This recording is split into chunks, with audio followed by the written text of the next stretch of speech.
haluin natin to ang lalaki o jumbo.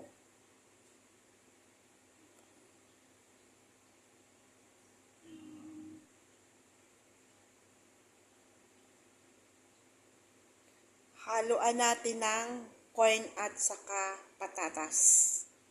I-oven natin. Pero papakuluan muna to konti. Tapos ilalagay ko ng timpla. Para may lasa. Tapos ilalagay ko na sa oven.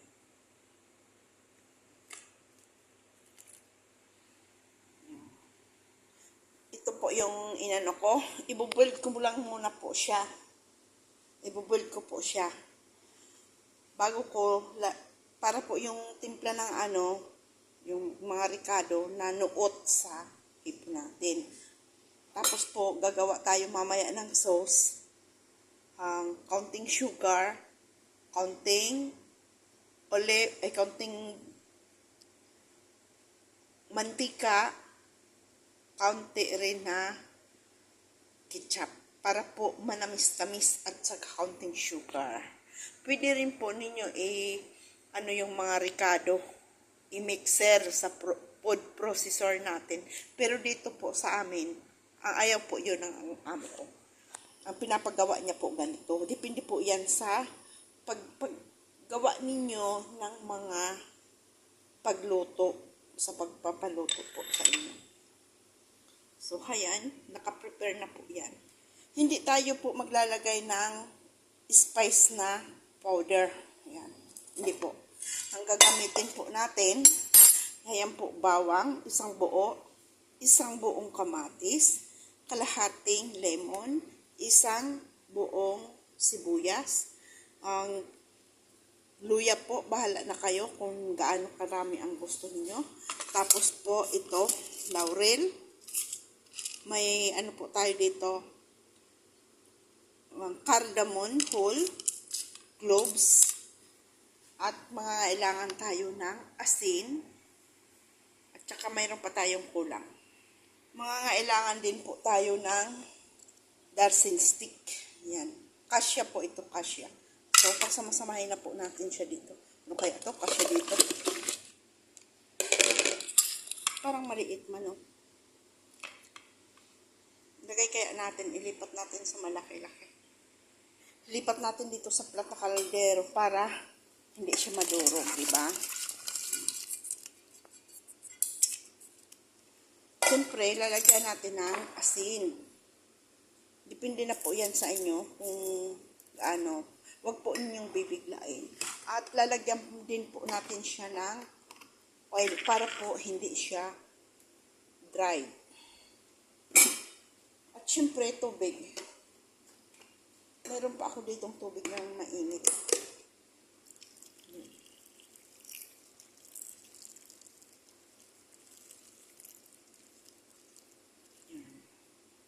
So, ito po ngayon ay isasalang na natin.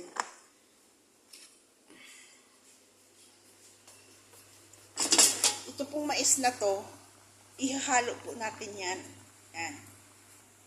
Mamaya ko na daw tulutuin para daw hindi magtigas, mga 1:30 daw. Ito naman po, paano ko siya ng dry. Linagyan ko siya ng sibuyas, bawang at luya, dinikdik ko at saka yan. Siyempre, lalagyan ko siya ng yogurt. Ayan po, yogurt. Ayan. Mayroon na po yan asin. Ay, wala pa pala yan asin.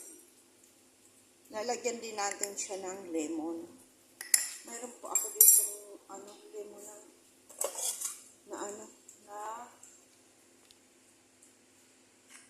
siya. Ano ba yun? Na juice, lemon juice. Ayan.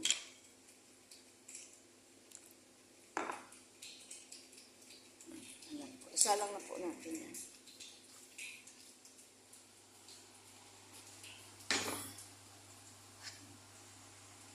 Sa ngayon po, gagawa tayo ng rice. Ito po iba man. Yan. Munggo po to. Munggo splits na po yan. Ihalo natin sa kanin. So, let's go.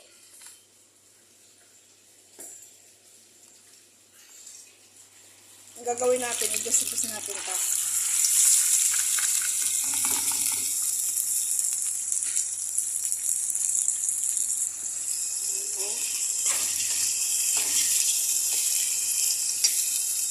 po ang pagluto niyan dito. Imimix po yan sa kanin. So, lagyan natin ng asin.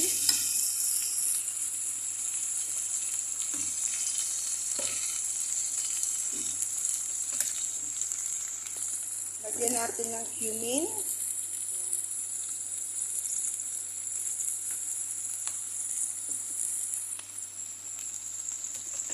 Lalagyan po natin yan ng turmeric.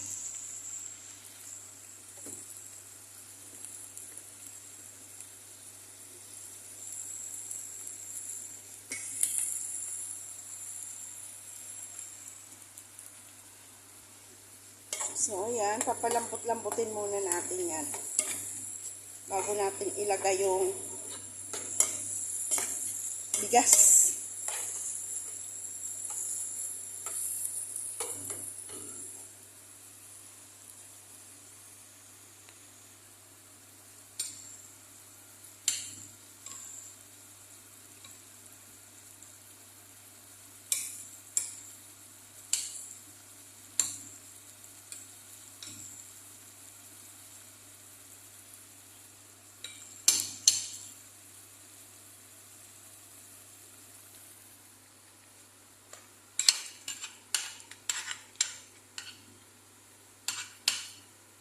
Ito po, iulam ko to. At saka nag-boiled ako ng okra. Ayan, nag-boiled ako ng okra para sa akin. At saka yun,